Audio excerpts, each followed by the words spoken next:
Welcome to Leading the Next Generation with Tim Elmore. I'm your co-host, Andrew McPeak, and our mission here at Growing Leaders is to empower the emerging generations with skills to lead in real life. And Tim, it's a new year. It's 2022. And today we're talking about what you do, what your rhythm is at the beginning of each year, how you sort of process last year and then move forward into this year. So I'm really excited about this conversation. Yeah, I am too. I recognize that there's dozens of motivational speakers and leadership and life coaches that talk about what to do with resolutions and motivation and everything else. But I have had a habit that I have pursued every year for decades now that has just continued to work for me. And I thought it might be helpful for our listeners to just listen in and maybe adapt to themselves. But I'd like to go into it. But before we do, I want to set this up, listeners, with an analogy. Yeah. Way back in 2010, I wrote a book called Generation IY, Our Last Chance to Save Their Future. And I first started talking about mahouts, people who mostly in Africa study and work with elephants out in the bush. And there were some habits that those who study elephants noticed for young elephants that got away from the herd. Interesting. So they strayed away from the pack of pachyderms. Did you see what I did there? I like that. And then when they found them, they noticed they had developed some very poor habits. Yeah, as they got away from the community, bad things happened. This sounds strangely familiar. Yeah. So one of the things they noticed in these young elephants were they were starting to bully other animals. Interesting. And elephants generally don't do that unless they're going to eat something for prey, and they're vegetarians really. Yeah. They would never bully another animal. Well, these kids, kids today were bullying other elephants and other animals. But the second thing they noticed was far more fascinating to me. They noticed these young elephants walking up to a pond or a pool of water to take a drink with their trunk, and they would swish and splash the water before they drink it. They studied this for weeks, not knowing why. Because that's not normal elephant behavior. No, you just start drinking. Yeah. Why? Just like us. Why would you play with your straw for 5 minutes and then take the drink? So they finally drew a conclusion, and the conclusion was very, very interesting, as I said to me. The reason these young elephants, they said, were splashing was because they didn't like seeing their own reflection in the water. And by splashing, they could kind of mess up the water and they wouldn't have to look at who they really were. It wasn't an authentic reflection of who they were. Now, I don't want to borrow too much here. I don't want to turn this into some philosophical thing, but I think everybody listening sees where I'm going with this. I wonder if we just keep splashing in our lives. We just noise and clutter, and we don't stop and look at the reflection. Who are we this year, and where are we going? So this is a chance, I guess, to stop splashing, listeners, to tune in. I'm going to share some ideas. I don't think they're rocket science, but they've sure changed my life. And maybe along the way, over the course of the next 20 minutes, we can really get somewhere. I love that. I love that. What a great metaphor for exactly what we're talking about. I love also the picture of one of the reasons they may not like their reflection is because they're not spending time around other elephants. They don't know what it's supposed to look like, right? So in a lot of ways, what you're doing is sort of presenting a picture of here's what it could look like. And hopefully in seeing that picture, we all may apply some of those things and like the reflection that we see a little bit better. It is. As well. In fact, you're exactly right. My last item on this list I'm about to give is, what does my community look like? What pack or herd am I hanging out with? And are they helping me become the best version of myself? Well, this sounds great. Let's jump into it. So every year I post a couple of blogs. One is what do I do at the end of each year, and then what I do at the beginning of each year. When I do, I guess the habit that I have at the end of each year is I write down my fondest memories of the past year. And I did have some fond memories of this last year. It was a hard year, but some great memories. Greatest game changers, that's a fun one. What were those things that crept up on us and we look back and go, that was a game changer? Yeah. Biggest surprises. We always get surprises every year. And then, of course, best highlights. I also do biggest disappointments. Oh, that's good. I don't like to talk about disappointments, but there were some this last year. What, like for one of ours, Andrew, at Growing Leaders was we had hoped to beta test this app that we were beginning to use, and we had to put it off some time. That was not fun. Yeah. It is what it is, but that was a disappointment. Yeah. So listeners, if that makes any sense, you can go to that post on our growingleaders.com, look at the blog page and look up what I do at the end of each year. You'll see all of those categories there. But now I'd like to do the second ritual. I'd like to walk through what I do at the beginning of a new year. What are the issues that I address to create goals, standards, and targets for my new year? So one question I ask myself, which I'm sure dozens, if not hundreds of other coaches and motivational speakers give, is what are my greatest dreams for this year? I like that. So what am I envisioning? What do I hope happens? Okay. These dreams are going to require something of me, so I better get them out there rather than have them in the back of my mind. And then I get to the end of the year and say, darn, once again, I didn't do them. Yeah. So this year we have some big ones. But those dreams are going to fall into different categories for me. I chose years ago, Andrew, to stop just writing down goals, and I'm writing down standards. Love it. Here's the difference. There's nothing wrong with a goal. In fact, I do have some goals. A goal is a target you want to hit that when you hit it, you can check it off the list. Move on. It's done. Yeah. But standards are a lifestyle level or plateau that I want to hit and stay there. Yeah. Okay. So for instance, I have some health standards, and you don't have to copy this, folks. In fact, please don't if you're not like me, but some of my health standards are I'm working on my abs and my arms. All right. Physically. Thank you. Thank you very much. I'm sure you're seeing me. I'll keep track of his progress and let you guys know about that. Just let me know what a stud I look like each week. So I have weekly workouts with our trainer. I want to eat a high protein, low saturated fats diet. Great. I monitor my carbs because I'm a diabetic, a type 1 diabetic. I want to keep my blood sugars under 140. Those are all ones that just make sense for me. But those are standards. I don't want to hit the less than 140 1 week and go, check that off the list. Yeah. So those are standards there. I have another category, family standards and goals. So I want to continue to date my wife, Pam, every week. So I will find a time to take her out somewhere out of the house. And she's become quite a homebody. She just enjoys being at home, and that's fun. Yeah. And it's cheaper. Yeah. But I just feel like I've got to invest in my marriage. Every time we go out and we spend some money, we go, cheaper than a divorce. Yeah. So we laugh like you're laughing, but we go, this is true. Yeah. You can say this is a waste of money. I say it's an investment. I want to meet with my wife every week and talk about calendar and business items because every week something happens. Yeah. I'm gone somewhere. You need to know on Thursday I'll be in San Antonio or whatever. I want to identify and communicate with each of my family members in the way they want to be communicated with. That's good. So my 2 children, they're both adults. Yep. And I have to find ways that Bethany, my 33-year-old daughter, and Jonathan, my 29-year-old son, want to be communicated with. They're both very different. Yep. So I've got to think differently and play chess, not checkers. Yep. And allow them to be the chess piece. If anybody out there has been wondering why you've been posting all those TikToks, it's because you're trying to connect with your son and daughter, right? I'm just kidding. That's my problem. Yep. I'm trying to drink 3 bottled waters a day. That's good. Yeah. Now, Andrew, you might say I can drink 3 cups of coffee a day pretty easily. Yeah, that's a standard I don't have to work to keep up with, actually. Exactly. That's right. So anyway, there you go. We're going to do some other things just at the house. We've set some financial goals and donation goals. We want to donate more money this year than we've ever donated before. So those are just some standards that are not goals, they're standards. And then mentors and mentees. Every year, I have a category of what are the areas I want to grow in this year, and then who might be a person that's maybe, let's say, 3 steps ahead of me in those areas that I could meet with on a quarterly basis, a monthly basis, or maybe a couple times a year and just get with them. So I'm meeting with John Maxwell for leadership. I'm meeting with Tim Tassopoulos, the president of Chick-fil-A, for focus. I'm meeting with Sangram Vajri, Sangram, for just the whole idea of innovation. He's just an innovative thinker. He is. I'm meeting with Randy Hain on transitions, just talking about transitions in my life.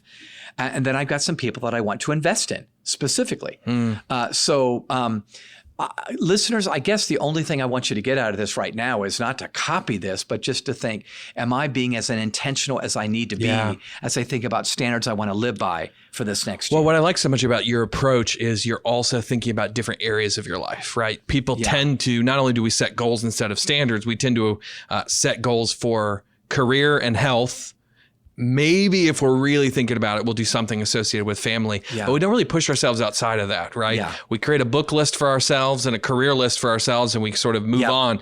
But what you've really done is thought, I am a whole person. I want to grow in all these different ways. Yeah. And so therefore I want to be selective and intentional at the same time about how I'm going to push myself this year. Well, let me illustrate what you just said. You probably have read the data, but as people get older, their friendship circles begin to get smaller. You just don't need as many friends as you did in college when you were in a dorm and, there are 100 people around at any given moment. Well, I'm getting older. Imagine that. But it sure beats the alternative. It does, okay? So you know what I did this year? I added friendship standards. I love that. I need to get with people that I love, but guy friends that I just don't get with unless I set it on the calendar. Yeah. So there's 3 particular people I just want to get with that are peers of mine, and I want to make sure and cultivate friendships so I don't just get older and go, gosh, I'm all alone and I don't need to be. That one's not about growing, but just connecting. Yeah, absolutely. Well, and I think I'll probably naturally grow just by creating that community around myself. I love that. So here's another one. This is, again, probably a no-brainer, but in what areas do I want to grow the most in this year? I'll tell you one I wrote down that you might think is quite funny, but reading and research. Yeah, that is funny. All my adult life, I've been a reader and a researcher, and I try to read 2 books a month. But this year, I want to go to a new level. And so I'm going to subscribe to subscriptions that I've never subscribed to before. Cool. Get with people that I think are just ahead of me, some folks at Emory and others, and I just want to get better at this. So listeners, again, your takeaway might be, what's an area that I've done and now it's just a default mechanism? I don't get any better or worse. Yeah. And you say, no, I'm going to take it to the next level. I love that. I want to read and research. And I would hope, listeners, that if you were to buy a book from me this next year, you go, that is measurably better because Tim is better at researching than he clearly read more and researched more than he ever has before. That's right. Absolutely. I love that. So another one, speaking of reading and research, I do try to read 2 books every month. I'm not saying this is something other people have to do, but for me, that's doable and yet stretchable. Yeah. I'm not a fast reader. I'm not a speed reader. I wish I was. Yeah. But I can get through 2 books a month if I read 30 minutes a day, either morning or evening, and I can plod my way through it. I know you read as well. Find, listeners, the best time it is for you to read. Some of you would say, I'm no good in the morning. I got to do it right before I go to bed. Fine. Yep. Some of you say, oh no, if I don't do it in the morning, I'm going to fall asleep on that book if I read at 10:30 at night. Yep. Find the time that works. But I think readers are leaders and vice versa. Yeah. So I just want to make sure you're digesting stuff, and that's how I keep going. And I'm not a starving baker. I'm continuing to grow. Love it. I want to double click real quick on mentors. I am more than 6 decades in my life, but every year since, 17 years old, I've had people that are investing in me. And thankfully, they've found somewhat that I'm worth investing in. I don't say that in false humility. I can't believe you're giving me time. Thank God. Yeah. But I have a set of areas, like I mentioned before, that I want to grow in. And I am meeting with people. It's my dime. I go to them, treat them to lunch, breakfast, or coffee.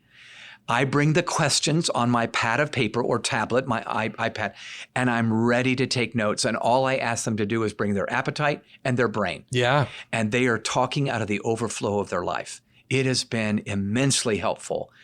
In fact, this past year, I sat down with John Maxwell, and it was a game changer. We're now talking about partnering more together and merging our missions. And oh my gosh. Well, Andrew, I look back, that fit the game changer category for me. And that was a mentor relationship when John asked me how I was doing, and suddenly it dawned on him, maybe we could do something together. Yeah. How fun that was. Yeah. So it's just really, really, really cool. If you're not intentional about those conversations, you miss out on the unplannable opportunities that open up, like that's the one you just talked about. Yeah, it's really true. Yeah, you plan for a serendipity. Yeah. Isn't that funny? That's exactly right. Kind of an oxymoron, but Yeah. it's really true. I would suggest something I do. I would suggest you think about the magazines, listeners, that you're subscribing to. I actually cut back a little bit because I just saw that I just wasn't reading or benefiting from some, but I still subscribe to others.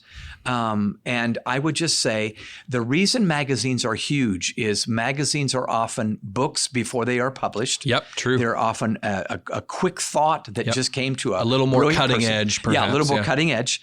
And next year, that may be a book, but you got it a year ahead of time. Yep. So I really believe we need to be looking at that. What events do I want to attend? When I choose the areas I want to grow, I try to couple them with conferences or retreats or whatever that will actually address those topics. So that's been helpful. What podcasts? I'm listening to more podcasts than ever before. Yep. By the way, listeners, thank you for listening to this one. But Yeah. I just find it's so helpful to listen because once again, podcasts are often books before they come out, Yep. but you're listening to them. And some of you would say, the reason I listen to podcasts is I'm not good at reading words on a page, Yeah. but I'm getting a book, on an audio. Yep. And then the last thing I would say is, what will I do Monday through Friday to be intentional about my growth? So here's one thing. We have had some new team members join our team. We have two of them in the room right Yeah. here, two wonderful people that are new team members. I have so enjoyed getting with them and just getting to know them. Well, we're having more and more join. I want to make sure that I don't get 3 or 4 or 5 months and go, oh, I've not even sat down at lunch with Eric, Yeah. who just joined our team. What a cool guy. So listeners, I know this is not brilliant. You don't have to be a college educated person to think of this, but what people are you getting with that makes sure you're growing each year? I just think that's huge. So big.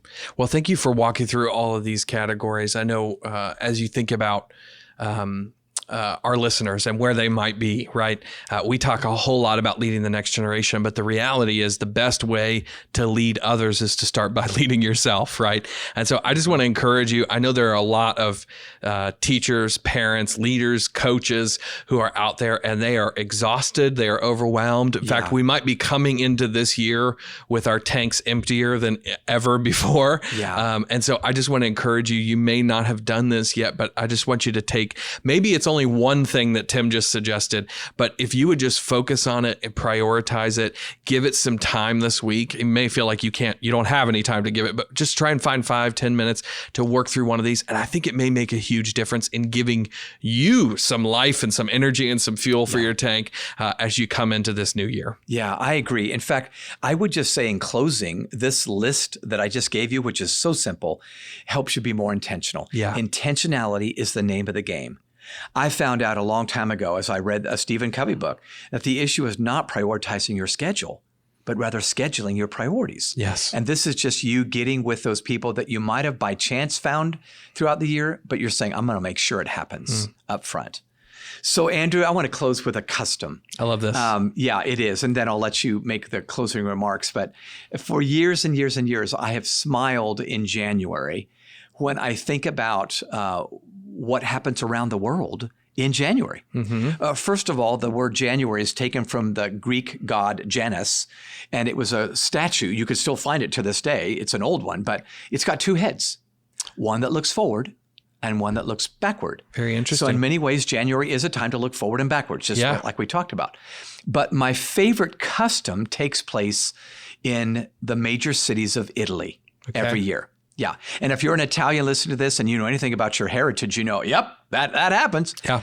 At the stroke of midnight on New Year's Eve, you don't want to be walking along the sidewalk in any major town in Italy because doors are thrown open, windows are thrown open, and objects are thrown out onto the streets. Wild. Objects from a house or an apartment or a flat that just get thrown out. Now, here's what they throw out.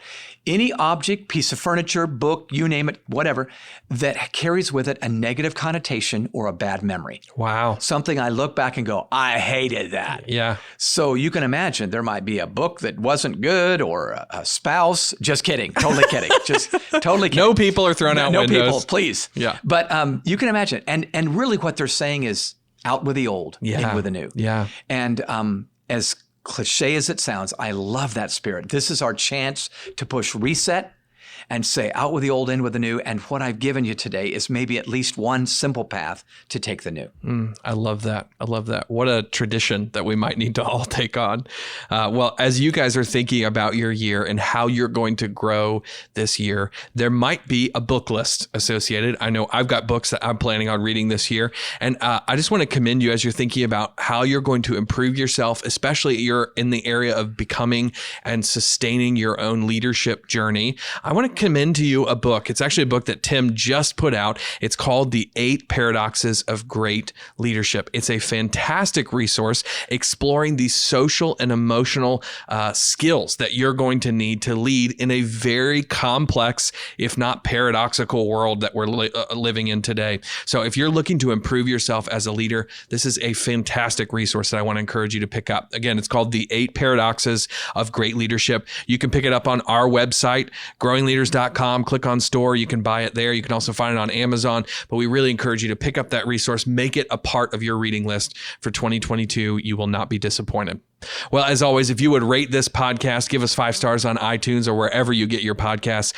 That really gets the word out about what we're doing here, and we appreciate it so much. If you found this podcast in particular helpful, share it with a friend. Pass it along to somebody who you think may also find it beneficial. If you want to connect with us online on social media, we are at Growing Leaders and at Tim Elmore, pretty much everywhere you are. And then finally, if you have ideas for this podcast, people you want us to interview, topics you think we should cover, shoot us an email. It's podcast@growingleaders.com. We love getting those, and we can't wait to have a really great year of podcasts here with you. And we really encourage you to send us those ideas. Well, Tim, thank you so much for walking us through this and giving us great ideas for how to start this year right. Thank you guys so much for listening, and we'll see you next time.